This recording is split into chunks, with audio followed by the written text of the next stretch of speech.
एक बड़े जंगल में चींटियों का झुंड रहता था। उसकी रानी बहुत मेहनती थी। सुबह सुबह ही वो अपनी टोली के साथ खाना खाने के लिए निकल पड़ती थी। इसी जंगल में एक घमंडी हाथी भी रहता था। वो जंगल के सभी जानवरों को बहुत परेशान करता था। कभी गंदे नाले से सूंड में पानी भरकर उन पर फेंक देता, तो कभी अपनी ताकत का प्रदर्शन करके उनको डराता। उस हाथी को इन चींटियों से बड़ी ईर्ष्या होती थी।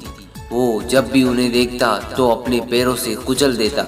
एक दिन चींटियों की रानी ने हाथी से विनम्रता से पूछा कि आप दूसरे को परेशान क्यों करते हो? यह आदत अच्छी नहीं है। यह बात सुनकर हाथी क्रोधित हो गया और उसने चींटी को धमकाया कि तुम अभी बहुत छोटी हो, अपनी जुबान पर लगाम रखो और मुझे मत सिखाओ कि क्या सही है क्या गलत है, वरना मैं तुम्हें भी कुचल दूंगा।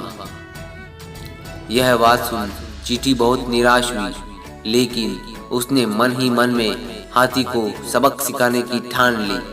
चींटी पास ही की एक झाड़ी में छुप गई और मौका देखते ही चुपके से हाथी की सूंड में घुस गई। फिर उसने हाथी को काटना शुरू कर दिया। हाथी परेशान हो उठा। उसने सूंड को जोर जोर से हिलाया, लेकिन हाथी को कोई फायदा नहीं हुआ। हाथी दर्द से कराहने लगा, रोने लगा। यह देख चींटी ने कहा कि हाथी भैया, आप दूसरों को परेशान करते हो तो बड़ा मजा लेते हो, अब खुद क्यों परेशान हो रहे हो? हाथी को अपनी गलती का एहसास हो गया और उसने चींटी से माफी मांगी कि वो आगे से कभी किसी को नहीं सताएगा, कभी किसी को परेशान नहीं करेगा।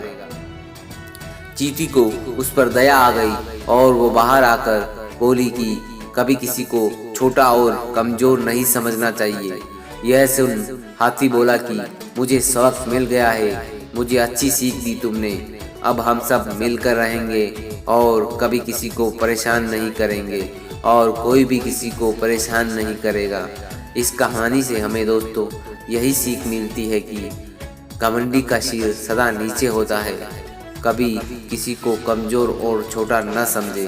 दूसरों के दर्द व तकलीफ को समझना ही जीने का सही तरीका है। तो दोस्तों, आपको यह कहानी कैसी लगी और इस कहानी से आपको कैसी सीख मिली, यह कमेंट में हमको ज़रूर बताएं। और आप ऐसी ही अच्छी और प्रेरणादायक कहानियाँ सुनने चाहते हैं तो इस चैनल पर बने रहिए। तो इसी के साथ मिलते हैं अगली कहानी में।